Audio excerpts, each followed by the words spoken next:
ओम शांति। आज है 18 अगस्त, शिव बाबा की साकार मुरली।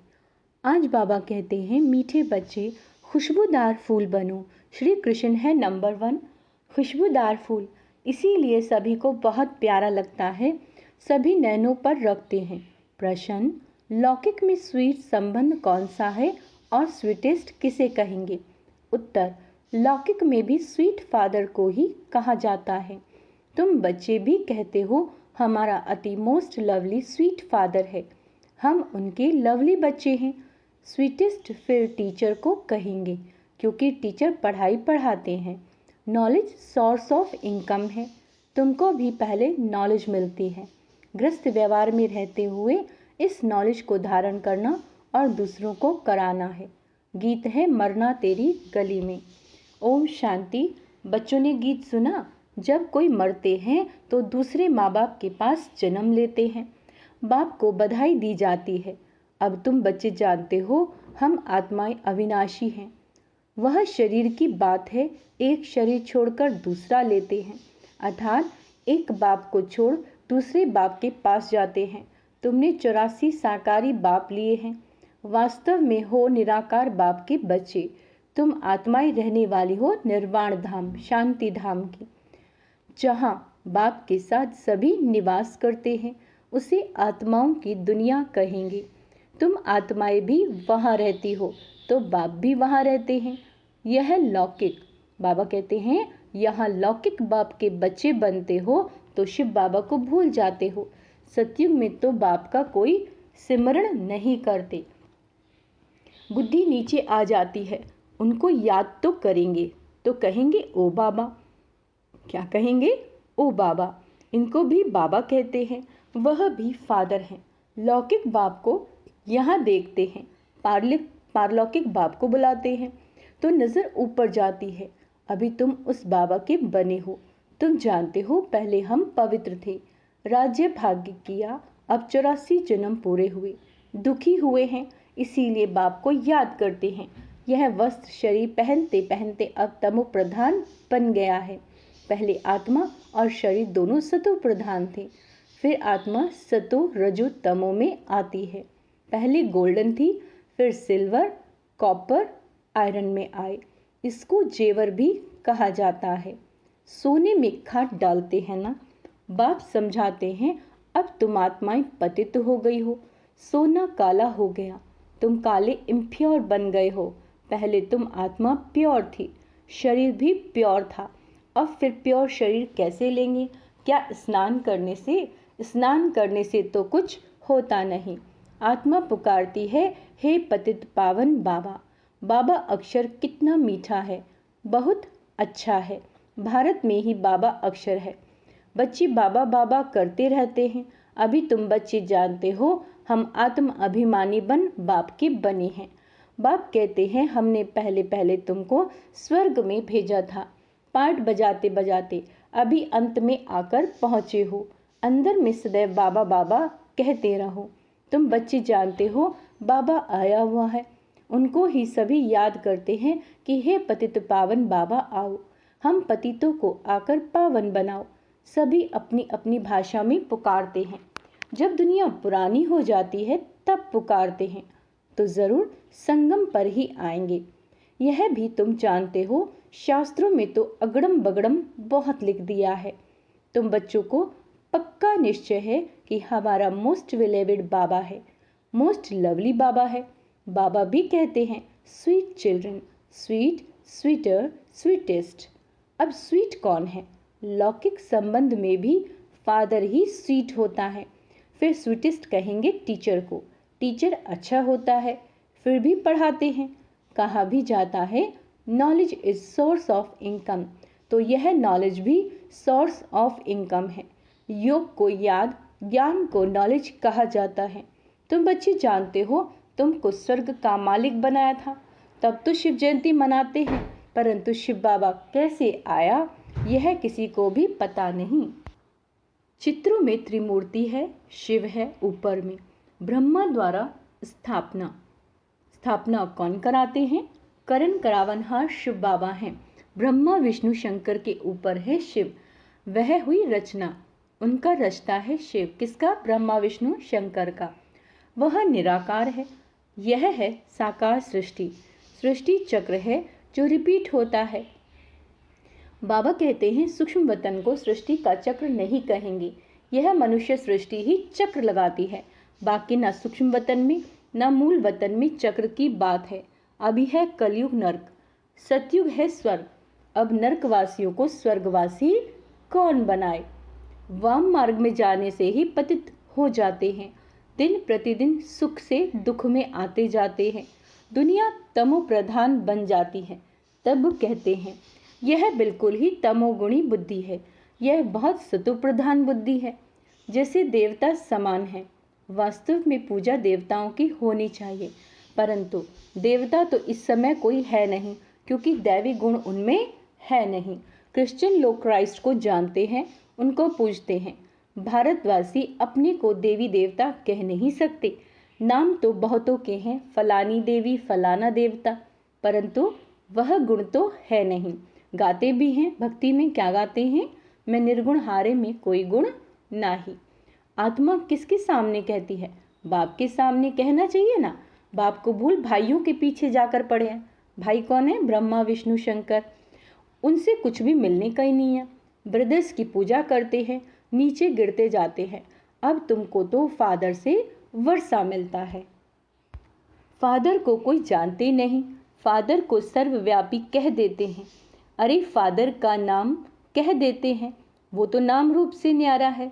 अरे तुम एक और अखंड ज्योति स्वरूप कहते हो, फिर न्यारा कैसे कहते हो? यह भी समझते हैं लॉ मुजिम, सबको तमो प्रधान बनना ही है। फिर जब बाप आए तब सबको सतो प्रधान बनाए। आत्मा को प्योर जरूर होना है। सब आत्माएं बाप के साथ रहने वाली हैं। नई दुनिया सब पुरानी होनी है। तुम जानते हो अभी हम बाबा के बने हैं। बाबा आया हुआ है, ब्रह्मा द्वारा स्थापना कराते हैं। बाप कहते हैं मैं ब्रह्मा तन का आधार लेता हूँ, भाग्यशाली रथ में सवार होता हूँ। रथ में जरूर आत्मा तो होगी ना। कहते हैं भगीरथ ने गंगा लाई, अब गंगा जटाओं से कैसे आएगी? यह तो पहाड़ों से मीठा पानी आता है, सागर से बादल भरकर फिर बरसते हैं। आजकल साइंस की ताकत से पानी को मीठा बना देते हैं। क्या करते हैं? पानी को मीठा बना देते हैं। नेचुरल बादल कितने बरसते हैं, कितना पानी आ जाता है, बाढ़ हो जाती है। कहाँ से इतना पानी आता है? बादल ही खींचते हैं, बाकी इंद्र आदि कुछ है नहीं। यह तो बादल भरकर फिर बरसते हैं। वास्तव में यह है ज्ञान की वर्षा। यह नॉलेज है ना, इनसे क्या होता है? पतित से पावन बनते हैं। गंगा जमुना नदी सतयुग में भी तो होगी। कहते हैं श्री कृष्ण वहाँ खेल पाल आदि करते थे। वास्तव में ऐसी कोई बात है नहीं। वहाँ तो श्री कृष्ण की बहुत संभाल से पालना करते हैं। बहुत अच्छा फूल है ना, फूल कितना प्यारा लगता है। फूल से ही सुगंध लेते हैं, कांटे से कब सुगंध लेंगे? यह है ही कांटों का जंगल। निराकार बाप कहते हैं मैं आकर गार्डन ऑफ फ्लावर बनाता हूँ, इसीलिए बबुल नाथ नाम भी रखते हैं। बबुल कांटों का फ्लावर बनाते हैं, इसीलिए महिमा गाई जाती है। कांटों को फूल बनाने वाला नाथ। तो बाबा से कितना लव होना चाहिए। लौकिक बाप होते भी आत्मा पारलौकिक बाप को यानी शिव को याद करती है। क्यों करती है? क्योंकि दुखी है। बाबा कहते ये भी खेल है, तुम आधा कल्प से याद करते आए हो। वह आते हैं तब तो शिव जयंती मनाते हैं। तुम जानते हो अभी हम बेहद के बाप के बच्चे बने हैं। हमारा संबंध उनसे भी है, लौकिक बाप से भी है। बेहद का बाप यानी शिव बाबा कहते हैं मुझे याद करने से तुम पावन बन जाएंगे। आत्मा जानती है यह लौकिक बाप है, वह परलौकिक बाप। आत्मा परलौकिक बाप को ही सुनती है, पुकारती भी है। आत्मा कहती है हे भगवान, ओ गॉड फादर। जब फादर घर में बैठा है फिर ओ गॉड फादर क्यों पुकारते हो? आत्मा उस अविनाशी बाप को याद करती है। वह कब आकर नई दुनिया रचते हैं ये भी तुम समझते हो। जरूर कहेंगे कि कलयुग अंत और सतयुग आदि के संगम पर आएगा। कलयुग की आयु फिर लाखों वर्ष कह देते हैं। मनुष्य भगवान को पाने के लिए कितना भटकते हैं। सबसे जायज़ी भक्ति कौन करते हैं? उनको तो पहले मिलना चाहिए ना। बाप ने समझाया है, पहले पहले भक्ति तुम ही शुरू करते हो, तुमको ही पहले ज्ञान मिलना चाहिए। तुम पहले असुरी गुणों वाले थे, अब तुम दैवी गुणवान देवता बनते हो। इतने उच्च स्वर्ग के तुम मालिक बनते हो, वहाँ की हर चीज़ फर्स्ट क्लास होती है। तुम बहुत बड़े आदमी बनते हो। तुम्हारे लिए वहाँ हीरे जवाहरातों के महल बनाएंगे। जब तक ब्राह्मण ना बने तब तक शिव बाबा से वर्षा मिल न सके, शूद्र वर्षा ले न सके। यह यज्ञ है ना, इसमें ब्राह्मण जरूर चाहिए। यज्ञ हमेशा ब्राह्मणों का ही होता है। शिव को रुद्र भी कहा जाता है। यह है रुद्र ज्ञान यज्ञ। रुद्र शिव बाबा ने यह ज्ञान यज्ञ रचा हुआ है। भक्ति पूरी होती है तो यज्ञ रचा जाता है। मनुष्य यज्ञ रचते हैं भक्ति मार्ग में। सतयुग में देवता कभी यज्ञ आदि नहीं रचते, परंतु यह है राजस्व अश्वमेघ अविनाशी रुद्र ज्ञान यज्ञ। इस नाम से शास्त्रों में भी गायन है। भक्ति और ज्ञान आधा आधा है। भक्ति है रात, ज्ञान है दिन। यह बाबा समझाते हैं। सदैव बाबा बाबा करते रहो। बाबा हमको विश्व का मालिक बनाने वाला है। मोस्ट बिलीवेड बाबा है। उनसे जायज़ी प्यारा दुनिया में कोई हो नहीं सकता। आधा कल्प बाप को याद किया, अब जानते हो उस बाबा के हम बने हैं। बाप कहते हैं ग्रस्त व्यवहार में रहते बाप को याद करो। सब तो यहाँ रह न सके, हाँ उस बाबा के पास रह सकते हैं। कहाँ? कौन सा बाबा? उसका नाम शिव बाबा। पास रहेंगे, कहाँ रहेंगे? माँ पूछ रहे हैं कि शिव बाबा पास कहाँ रहोगे? परम धाम में तो रहोगे। वहाँ सभी आत्माएं रह सकती हैं, यहाँ तो नहीं रह सकती। यहाँ तो थोड़े ही रहेंगे। यहाँ तो तुम बच्चों को नॉलेज लेनी है, यह पढ़ाई है ना। कोई भी मिलते हैं तो उनको ये बताना चाहिए कि दो बाप हैं, एक लौकिक और दूसरा पारलौकिक। दुख में पारलौकिक बाप को ही याद करते हैं। वह बाप अब आया है, मोस्ट बिलीवेड शिव बाबा है। परंतु शिव बाबा है निराकार और कृष्ण है साकार।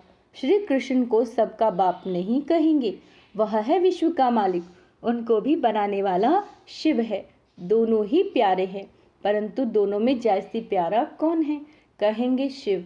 शिव ही श्री कृष्ण को ऐसा बनाते हैं। बाकी श्री कृष्ण क्या करते? कुछ भी नहीं। तमो प्रधान आत्माओं को बाप ही आकर सतो प्रधान बनाते हैं, तो गायन उनका ही होगा ना। श्री कृष्ण तो बच्चा है, उनका डांस आदि दिखाते हैं। शिव बाबा क्या डांस करेंगे? बाप समझाते हैं तुम सब पार्वतियाँ हो। शिव अमरनाथ तुमको कथा सुना रहे हैं। दूसरी कोई पार्वती है नहीं, अर्जुन भी एक नहीं, तुम सब अर्जुन हो। द्रौपदियाँ भी तुम सब हो। वह दुशासन जो नंगन करते हैं तब पुकारते हैं बाबा हमारी रक्षा करो। बाबा कहते हैं बच्चे नंगन कभी नहीं होना। दिखाते हैं ना, जब द्रौपदी को नंगन कर रहे थे तो फिर श्री कृष्ण ने उनको 21 चीर दिए। अब 21 साड़ी पहनी जाती हैं क्या? यह भी जैसे एक खेल दिखाते हैं। श्री कृष्ण ऊपर से साड़ियाँ देते जाते हैं। अब 21 साड़ियाँ कैसे पहन सकेंगे? वास्तव में अर्थ है बाप नंगन होने से ऐसा बचाते हैं जो तुम 21 जन्म कभी नंगन नहीं होते हो। अच्छा, मीठी मीठी स्वीट चिल्ड्रन प्रति माता पिता बाप दादा का याद प्यार और गुड मॉर्निंग। रूहानी बाप के रूहानी बच्चों को नमस्ते। हम रूहानी बच्चों की रूहानी बाप दादा को याद प्यार गुड मॉर्निंग नमस्ते मीठे बाबा, शुक्रिया बाबा शुक्रिया। धारणा के लिए अंदर क्या सार है? अंदर में बाबा बाबा कहते बाबा समान स्वीट बनना है, आत्म अभिमानी होकर रहना है, पढ़ाई पर पूरा ध्यान देना है। दूसरा, मोस्ट लवली बाप को याद कर पावन जरूर बनना है। याद की अग्नि से विकारों की खाद निकाल सच्चा सोना बनना है। पहाड़ जैसी बात भी वरदान है। पहाड़ जैसी बात को भी एक बाबा शब्द की स्मृति द्वारा रुई बनाने वाले सहज योगी भाव। सहज योगी बनने के लिए एक शब्द याद रखो। कौन सा? मेरा बाबा। बस कोई भी बात आ जाए, हिमालय पहाड़ से भी बड़ी, लेकिन बाबा कहाँ और पहाड़ रुई बन जाएगा। राई भी थोड़ी मजबूत कड़क होती है, रुई नरम और हल्की होती है। तो कितनी भी बड़ी बात रुई समान हल्की हो जाएगी। दुनिया में तो देखो कैसे होगा। बाबा कहते हैं दुनिया वाले देखेंगे तो कहेंगे ये कैसे होगा, और आप कहेंगे ये ऐसे होगा। बाबा कहाँ और बुद्धि में टच होगा कि ऐसे करो तो सहज हो जाएगा। यही सहज योगी जीवन है। स्लोगन है प्यार के सागर में लवलीन रहो, तो सदा समीप समान और संपन्न भव के वरदानी बन जाएंगे। अच्छा, ओम शांति। आज का अभ्यास है मैं सहज योगी आत्मा हूँ। ओम शांति।